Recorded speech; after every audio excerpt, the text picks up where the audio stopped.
नाजरीन, वही हुआ जो नौश्ता दीवार था। शाम में 50 साल बाद असद खानदान के इक़्तिदार का दड़न तख्ता हो गया। शामी सदर बशार अल असद जहाज़ में बैठकर अपनी फैमिली के साथ रूस जा चुके हैं। पूरे मुल्क में हुकूमत मुखालिफ ग्रोहों की हुकूमत है। सीरियन अवाम भी बशार रजीम के खात्मे पर खुश और जश्न में शरीक हैं। दोस्तों, शाम की सूरत हाल पाकिस्तान के लिए इबरत का बाइस है कि वो तमाम नाम निहाद दानिश्वर जो आए रोज़ फ़ौज पर तनकीद करते हैं, उन्हें यह समझना चाहिए कि एक फ़ौज किसी भी मुल्क के लिए क्यों ज़रूरी है। जिन मुल्कों की रेगुलर फ़ौज कमज़ोर हो या उसे अवामी हिमायत हासिल न हो, उसका अंजाम अफ़गानिस्तान, लीबिया और शाम जैसा होता है। अब आप यही देख लें कि सिर्फ पूरे शाम पर एक हफ्ते के अंदर अंदर बशार उल असद और उसके इत्तेहादियों के मुखालिफ ग्रोहों और मुसल्लह जत्थों ने कब्जा कर लिया। इदलिब के बाद हलब से जंगजुओं की शुरू होने वाली पेशकदमी एक हफ्ते में दारुल हुकूमत दमिश्क पहुंचकर बज़ाहिर इख्तिताम पजीर हो चुकी है। सबसे तशवीशनाक सूरत हाल ये है कि हलब समेत किसी भी शहर, कस्बे, इलाके या गवर्नरी में उन जंगजुओं और शामी फोर्सेस के दरमियान कोई झड़प, लड़ाई या जंग नहीं हुई। मुसल्लह जंगजू जहां जाते शामी फौज वहां से महाज छोड़कर रफू चक्कर हो जाती। इस तरह बासानी हयातुत तहरीर शाम समेत दीगर लड़ाका तंजीमों ने मुल्क में बशार अल असद की हुकूमत का खात्मा कर दिया। उधर हुकूमत मुखालिफ जंगजुओं की जानिब से दारुल हुकूमत का कंट्रोल संभालने के बाद इसराइली फ़ौज ने गोलान की पहाड़ियों पर कायम बफर जोन ख़त्म करने की कोशिश करते हुए अपनी फ़ौज और टैंक जनूबी शाम भेजकर गोलान की पहाड़ियों पर मुकम्मल कब्जा कर लिया। दोस्तों, शाम के बाद इसराइल ने अब ईरान पर नज़रें गाड़ ली हैं।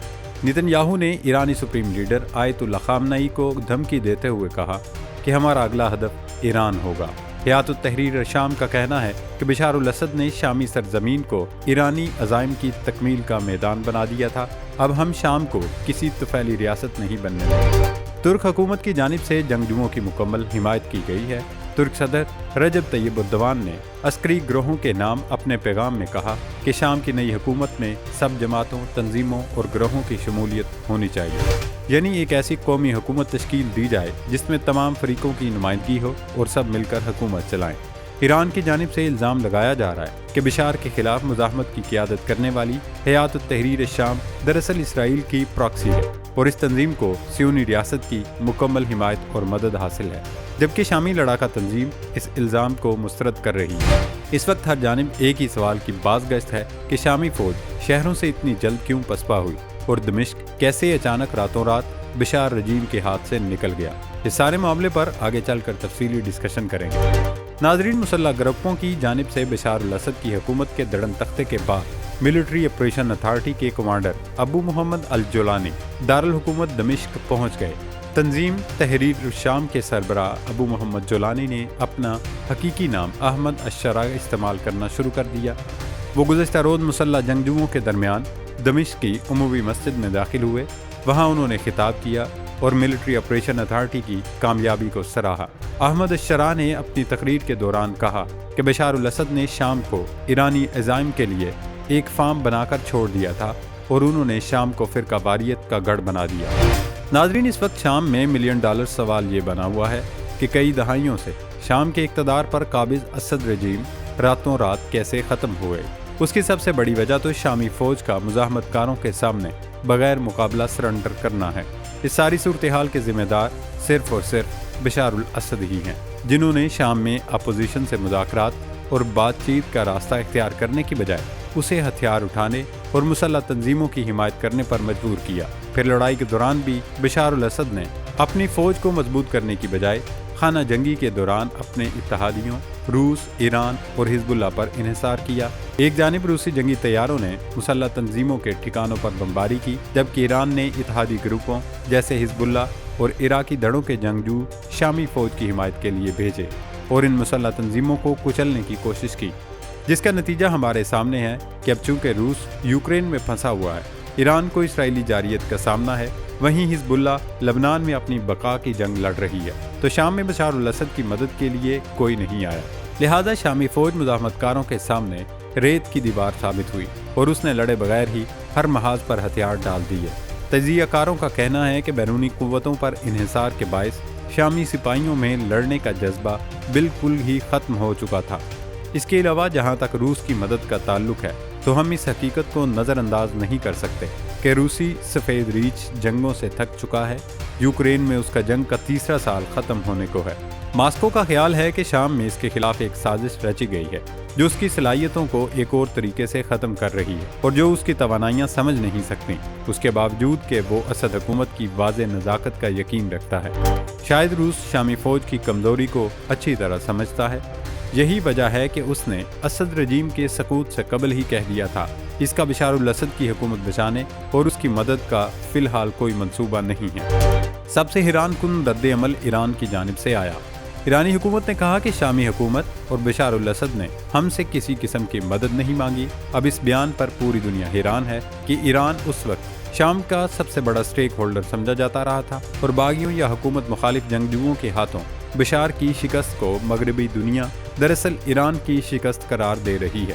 لیکن تہران اس سارے معاملے سے بالکل جان چھڑانے کے موڈ میں دکھائی دے رہا ہے۔ ایران نے الزام لگایا کہ حیات التحریر شام سیرین ڈیموکریٹک فورسز سمیت جنگجوؤں کو اسرائیل کی مدد اور پشت پناہی حاصل ہے۔ جب سے شام میں مزاحمت کاروں نے پیش قدمی شروع کی ہے تب سے ہی ایرانی میڈیا انہیں اسرائیل اور امریکہ کی سازش قرار دینے پر تلا ہوا ہے۔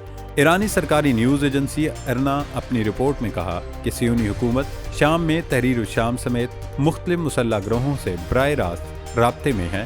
ارنا نے صہیونی نیوز ویب سائٹ کا حوالہ دے کر لکھا کہ دراصل اسرائیل کا منصوبہ ہے کہ شام سے ایرانی اثر و رسوخ ختم کیا جائے تاکہ گریٹر اسرائیل کی راہ ہموار کی جا سکے۔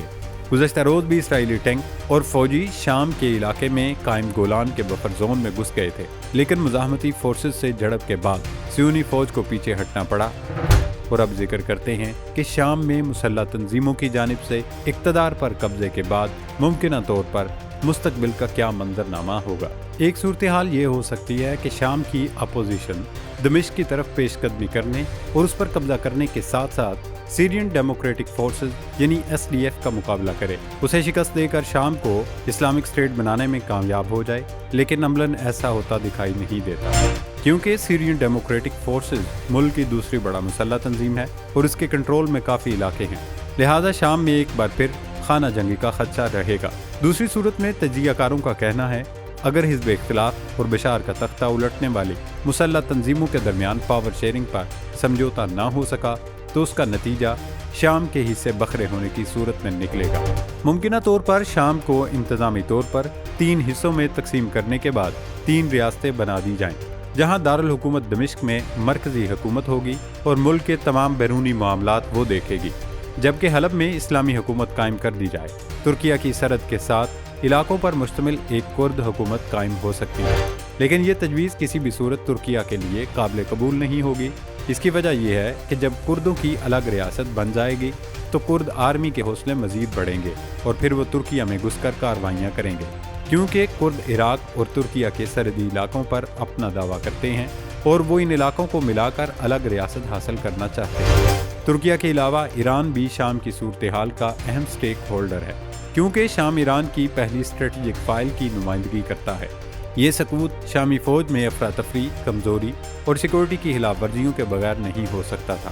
خیر، شام میں چھوٹی ریاستیں قائم کرنا ایران بھی تسلیم نہیں کرے گا، کیونکہ ایک طرح سے یہ گریٹر اسرائیل کی جانب پہلا اقدام ہوگا۔ اسرائیل تو ویسے بھی یہ چاہتا ہے کہ مشرق وسطیٰ میں اتنے بڑے ملکوں کی بجائے چھوٹی چھوٹی ریاستیں ہوں تاکہ وہ آہستہ آہستہ اپنے مکروہ عزائم کی جانب بڑھتا جائے اور اسے کوئی روکنے ٹوکنے والا نہیں ہو۔ خیر جناب، اس وقت شام کی صورتحال سلجھنے کی بجائے مزید الجھ گئی ہے، اور شاید اسی صورتحال کے لیے منیر نیازی نے کہا تھا کہ ایک اور دریا کا سامنا تھا منیر مجھ کو، میں ایک دریا کے پار اترا تو میں نے دیکھا۔